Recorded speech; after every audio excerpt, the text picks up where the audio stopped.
Hello everyone, in this video we are going to talk about the pre-crutch training or preparation for crutch walking. Before making the patient walk with the crutches, the therapist has to assess the patient whether the patient is capable of using the crutch by his own or not. जब भी patient के हाथ में therapist कोई भी creche देता है तो थेरापिस्ट के दिमाग में ये बात होना चाहिए कि ये जो क्रच वो उसे प्रोवाइड कर रहा है वो उसे अपने आप यूज़ कर सकता है कि नहीं. The important points that need to be considered are psychological state of the patient, psychologically whether the patient is capable to accept that crutch or not. Second one is crutch muscle, जिन muscle की help से वो creche को move करने वाला है वो muscles अच्छी तरीके से काम कर रहे हैं कि नहीं.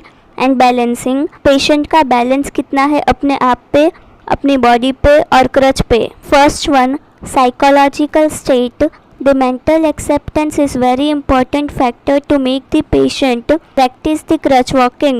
किसी भी पेशेंट को क्रच वॉकिंग प्रैक्टिस करवाने से पहले उसका मेंटल स्टेटस जानना बहुत ज़रूरी होता है कि whether that patient is able to accept that crutch or not. Patient has to cooperate with the therapist to learn the gait pattern with the help of his mental stability and support. अब जब patient को पता ही है कि उसको creche use करना ही है तो पेशेंट थोड़ा कोऑपरेटिव होना चाहिए और सपोर्टिव होना चाहिए with the stable mind. If the patient does not have the mental acceptance of the crutch, the therapist should explain about the problems and the need of the crutch for ambulation and independent. अगर patient mentally crutch को accept नहीं कर रहा है तो therapist को explain करना पड़ेगा कि क्रच इम्पॉर्टेंट है उसकी इंडिपेंडेंट वॉकिंग के लिए.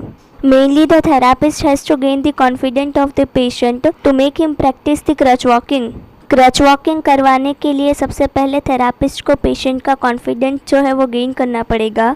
Normally many of the patient does not accept to adopt the crutch due to their social status and their economic status. Making the mental acceptance of the crutch to the patient plays the important role in the gait training program. gait training program में जो सबसे ज़्यादा important role play करता है वो यही होता है कि पेशेंट को mentally accept करवाना होगा कि उसको क्रच यूज़ करना है. Second one is crutch muscle.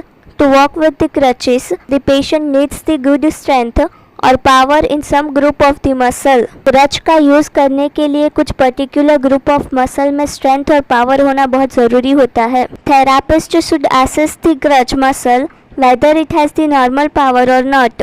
Muscles to be assisted: shoulder extensors and adductors, for elbow extensors, for wrist extensor, for fingers flexors, for hip extensors, for knee extensors, for ankle plantar flexors, and for toes flexors.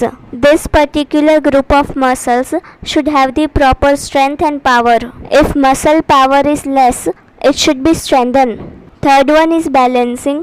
It is important criteria to be assisted because lack of balance leads to falling while walking, which causes some other complications like injury और fracture. अगर patient का balance अच्छा नहीं है तो गिरने के chances रहते हैं जिसकी वजह से इंजरी या फिर फ्रैक्चर हो सकता है. If the patient lacks balance in sitting and standing then the balancing training has to be given. अगर पेशेंट का बैलेंसिंग इतना अच्छा नहीं है तो क्रच देने से पहले बैलेंसिंग ट्रेनिंग देना पड़ेगा. द थेरापिस्ट और the assistants has to support the patient while walking first time to avoid the imbalance of the patient. जब पहली बार पेशेंट वॉक करने की ट्राई कर रहा होगा एट दैट टाइम थेरापिस्ट को या फिर उसके असिस्टेंट्स को पेशेंट को सपोर्ट करना चाहिए. Making the patient walking in the parallel bar can also do the another alternative.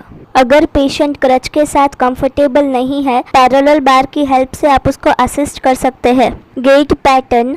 The therapist should teach the gait pattern which patient has to walk. जिस gate pattern में patient को walk करना है therapist को वो gate pattern patient को सिखाना पड़ेगा. The therapist teaches the needed gait pattern depend on the condition of the patient that is non-painful full weight bearing walking. Therapist ने पेशेंट को ऐसा गेट पैटर्न सिखाना है जो कि नॉन पेनफुल हो और फुल वेट बेयरिंग वॉकिंग में हेल्प करता हो और ज़्यादा कंफर्टेबल हो. All the instructions are given before starting the crutch. The therapist may perform first and demonstrate correct pattern. Patient को सही तरीके से क्रच के साथ कैसे चलना है ये सिखाने के लिए थेरापिस्ट खुद डेमोन्स्ट्रेट करके दिखा सकते हैं पैटर्न को।